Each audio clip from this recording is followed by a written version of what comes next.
Cześć wszystkim, z tej strony Wiktor. Dziś mam dla Was wyjątkowy statek, który siał postrach na Morzu Śródziemnym. Oto rzymska galera w skali 1:48. Zapraszam do oglądania. Kobi, buduj historię klocek po klocku. Recenzję rozpoczniemy klasycznie od omówienia pudełka. Na pudełku przedstawione są wszystkie najważniejsze informacje, m.in. ilość klocków, ilość figurek, nazwa zestawu, skala oraz kolekcja, w skład w której wchodzi, czyli Imperium Romanum, w skład w której oprócz pięknej galery wchodzą inne zestawy, m.in. Szkoła Gladiatorów oraz zaprezentowane za mną trzypaki, m.in. trzypak z Rzymianami oraz z Pretorianami. Na froncie pudełka oczywiście znajduje się wielka, piękna galera przedstawiona pośród sunącego Morza Śródziemnego. Z kolei na odwrocie pudełka przedstawione są tabele z wymiarami modelu oraz przedstawione są wszystkie trzy figurki wraz z niezbędnymi opisami. Teraz już możemy przejść do tego pięknego modelu rzymskiej galery, która mierzy aż 57 cm długości, 28 cm szerokości i 35 cm wysokości. Tak więc jest to naprawdę piękny, okazały i przede wszystkim duży okręt wojenny. Pierwszymi elementami, które od razu rzucają się w oczy, są wielkie, kolorowe żagle, które są po prostu piękne i które są czymś naprawdę nietypowym. Nie zabrakło oczywiście charakterystycznych emblematów Cesarstwa Rzymskiego, czyli wielkiego rzymskiego orła oraz liter SPQR, które były sygnałem rozpoznawczym. Ten orzeł oraz te litery, ten znak budziły szacunek, ale również grozę nie tylko na morzach, ale również na lądzie.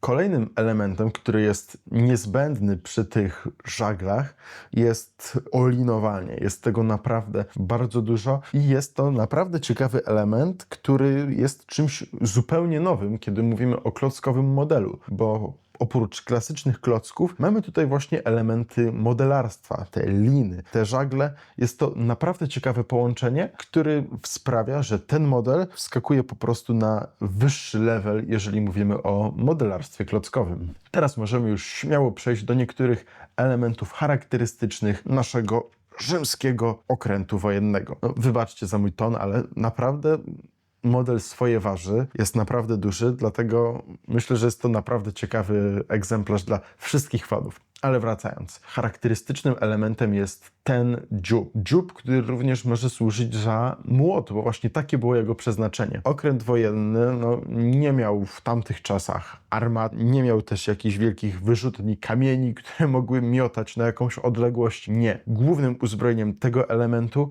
był właśnie ten potężny dziób, za pomocą którego okręt mógł się wbijać we wrogi statek i wtedy mogło już dojść do abordażu. Inne elementy to już są elementy bardziej zdobne, między innymi to zwieńczenie, które znajduje się na dziobie. Zobaczcie, ile tu jest akcentów brązowych, czerwonych, złotych, między innymi te złote liście, te białe zdobienia za pomocą farby, no i oko, które również znajduje się na tym okręcie. Inne takie bardzo zdobne, bardzo ładne elementy to są tarcze, które wow, przyznajcie mi, ale wow. Czerwone, zielone oraz niebieskie, bardzo charakterystyczne, piękne, zdobne wzory. No jest to coś niesamowitego i to, że one tutaj się znajdują, dodaje tak wiele uroku temu okrętowi, że po prostu brakuje mi słów, tylko wow. Myślę, że duże wow jest w stanie go opisać. Inne takie zdobne elementy znajdują się na rufie, bo chyba tak można to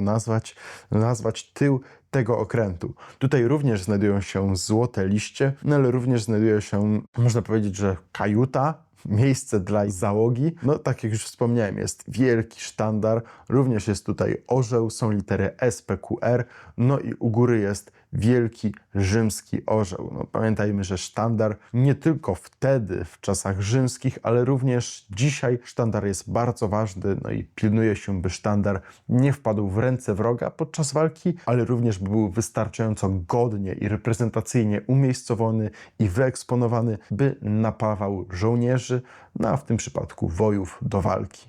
Na początku wspomniałem o żaglach, czyli jednym z metod napędu. No ale powiedzmy sobie szczerze, że galera była hybrydą, która była nie tylko zasilana za pomocą wiatru, ale również tutaj mamy szereg wioseł, który był obsługiwany, no niestety, przez niewolników. Niewolnicy, którzy siedzieli pod pokładem w kadłubie tego okrętu i którzy wiosłowali. Taki trochę sposób, niestety, za pomocą sił mięśni tych ludzi napędzał ten właśnie okręt i to, no powiedzmy sobie szczerze, niestety był to główny silnik, główna taka siła napędowa, bo wiatr potrafił być bardzo zmienny, zwłaszcza na Morzu Śródziemnym. Ciekawym elementem mogą być te wiosła, które znajdują się w tylnej części. Jest oczywiście jedno wiosło z jednej strony i drugie wiosło z drugiej. No i moi drodzy, jest to nic innego jak ster. Tutaj siedzieli specjalni sternicy, którzy po prostu w odpowiednim momencie wiosło zanurzali, no i nim sterowali, żeby okręt płynął w prawo albo w lewo, zależnie tam, gdzie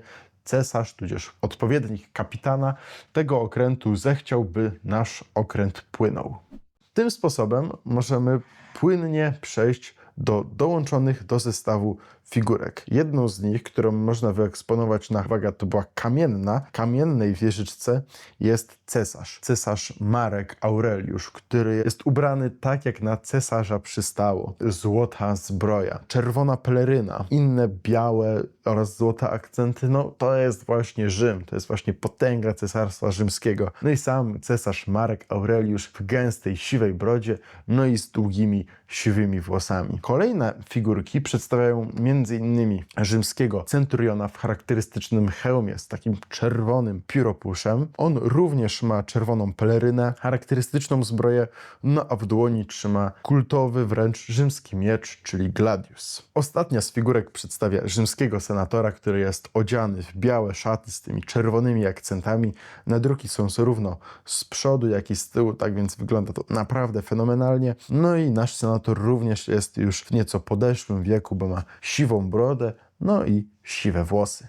Zwieńczeniem modelu jest dołączona specjalna podstawka ekspozycyjna, na której wasz model może być, powiedzmy sobie szczerze, naprawdę godnie reprezentowany. Zobaczcie, tak prezentuje się cały model właśnie z podstawką, no i na podstawce nie mogło zabraknąć nazwy podpisu, czyli Roman Warship, rzymski okręt wojenny. Podstawka jest niezbędnym moim zdaniem elementem, który pozwala właśnie godnie i naprawdę ładnie i estetycznie eksponować ten jeszcze piękniejszy, naprawdę śliczny okręt z kolekcji Imperium Romanum. To już wszystko na dziś. Dajcie znać, co myślicie o legendarnej rzymskiej galerze w komentarzach pod tym filmem. Zachęcam też do odwiedzenia naszych innych mediów społecznościowych na Facebooku, Instagramie i TikToku, gdzie publikowane są nowości i inne ważne informacje. Do usłyszenia w następnej recenzji i pamiętaj, buduj historię klocek po klocku.